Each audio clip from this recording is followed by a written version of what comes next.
ball on the ground? And do you think that trying to establish that run game is going to be a priority for the coaches this weekend?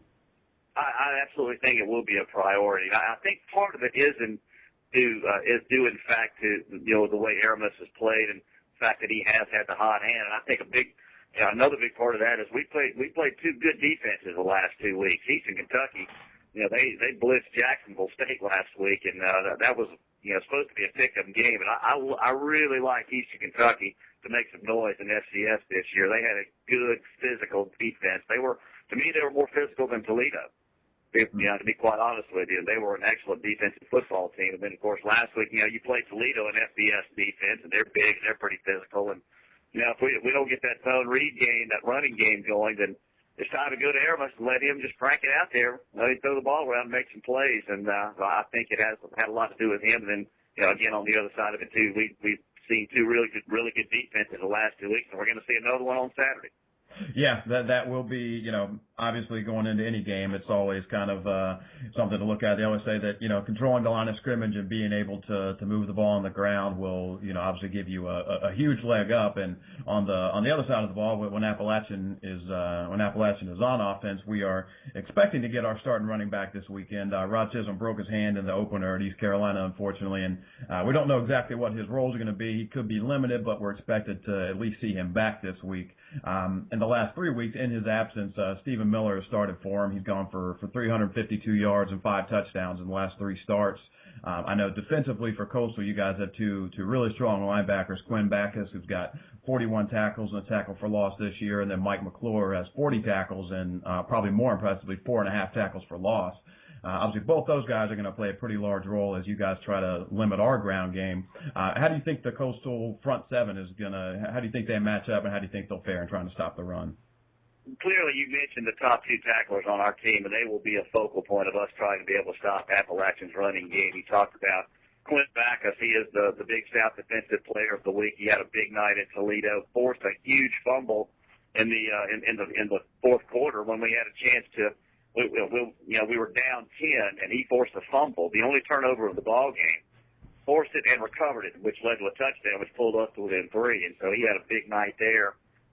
He's our number 1 tackler. You talked about McClure as well. McClure has also been a Big South Player of the Week for us this year too. He's had a couple of big games for us. But our key is going to be up front. Our down 4 guys. They're going to be they're going to have to fight off blocks. They're going to have to get up the field. Have to be physical. But the problem that we've had this year is we've had some injuries up front.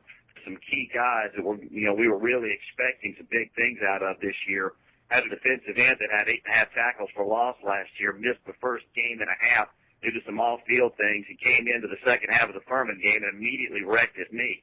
So he's done for the year. Then we lost another kid in the Eastern Kentucky game to an MCL sprain. Hopefully we'll get him back by the start of conference play. But that's 2 starting defensive ends we had last year who will not be available for this game. And we've had to burn a couple of red shirts on a couple of guys, and they're got to step up and play. That's just the bottom line. I mean, you're at this level of football now. It's big boy football. If you don't get the red shirt, you better put your helmet on and get out there and get ready to hit somebody. So our front seven, particularly the down 4 guys, will be key, I think, in trying to be able to contain that running game.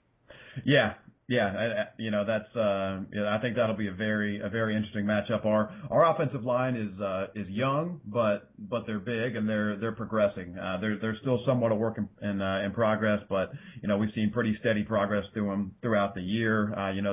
We faced Chattanooga last week, who offensively is a pretty weak team, but they have a really strong defense coming into the game. Only allowed about 105 yards per game rushing. They played South Florida at South Florida, only gave up I think about 85 yards on the ground, and so even though going for 135 yards on the ground is not a big day by any means, we did a pretty good job considering going against a strong front seven, and that will be on both sides, seeing how your D-line can step up and try to stop the run, and also see how our offensive line can progress. We have one of our starting tackles had a concussion and missed last game, another one that was off the field because of an NCAA issue, so we're not quite sure whether we'll have either one of our starting tackles this week either, so that'll be definitely a matchup worth watching.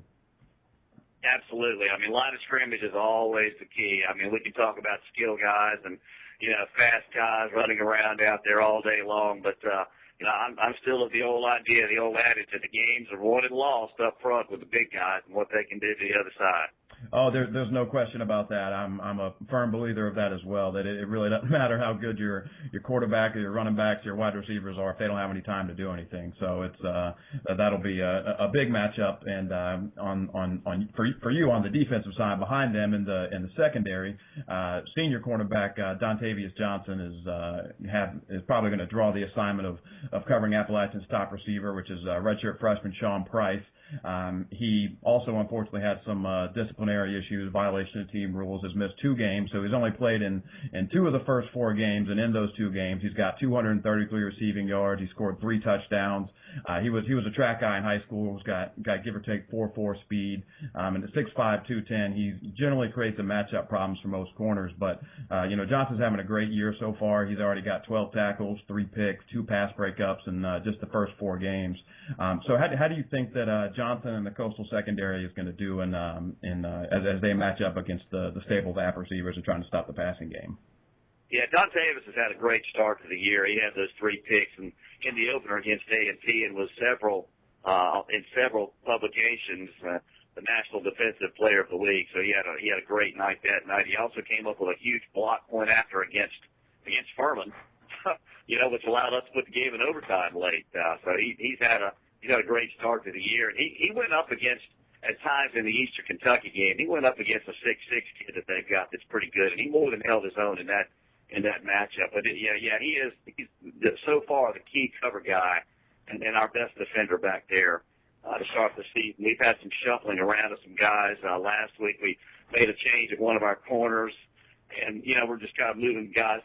Still kind of getting used to what we're trying to get done on defense, because like I said, we've got a new staff, new coordinator, new way of going about things. So, it's really going to be Dontavius to have to lock down on somebody and lead the rest of those guys back there, because we're still pretty young in the defensive secondary. He's the only senior as I look across my 2 deep that really sees a lot of significant playing time. So we're still growing and getting better. So again, just like we've got receivers that App's going to have to match up with, App's going to. They've got receivers that we're going to have to figure out who's hurting us out there and go try to cover those guys. Yeah, that's I know I've probably said this a couple times with another situation where it really seems like there's some similarities in the teams where, Appalachian's the same way. We mentioned how Coastal has spread the ball around and has, 3 guys that are pretty much even at the top of the depth chart in terms of, receptions and yards on the year. Appalachian has got Sean Price and also 3 other guys, Tony Washington, Andrew Peacock, and Malachi Jones, who each have over 150 receiving yards on the year themselves. So, Jamal Jackson is able to spread the ball out.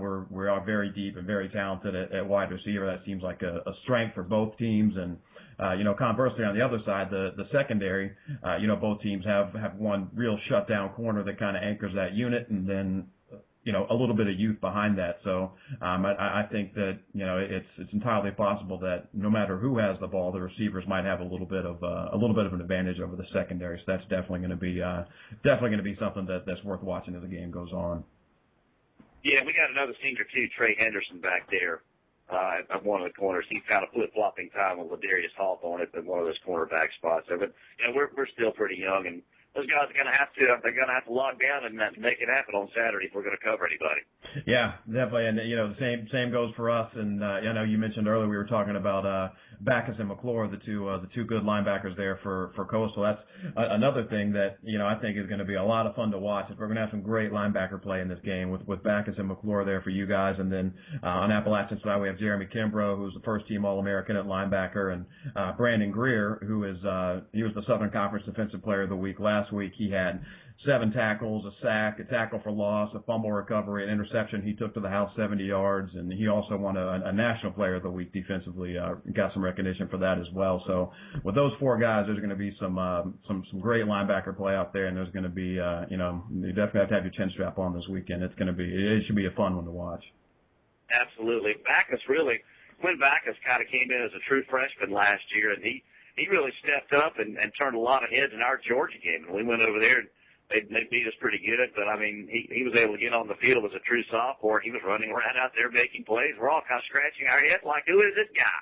What's going on out here? And, he really kind of made a splash in that game, and he stepped into starting role there in the middle this year, and has done a fantastic job, and the reigning conference defensive player of the week. Yeah, it's funny how that works. We had a similar situation with Demetrius McCray, who's the cornerback that I was talking about earlier, who's now a preseason All-American. Same way. He was not a starter until 2 seasons ago. We had a guy that actually got himself kicked out of the Florida game down in Gainesville, and Demetrius came in that game, played, looked great against top-level competition, and he hadn't given up the starting job since then. So it's funny how that works. Sometimes that real top-level talent will bring out the best in a kid, and they really never turn back after that. So absolutely, it's great to see him take advantage of an opportunity like that, and it'll definitely be a very interesting matchup to watch on both sides. And so I guess kind of to wrap up here, I guess it's been, on both sides, a little bit of an up and down season. Both teams are 2-2 coming in.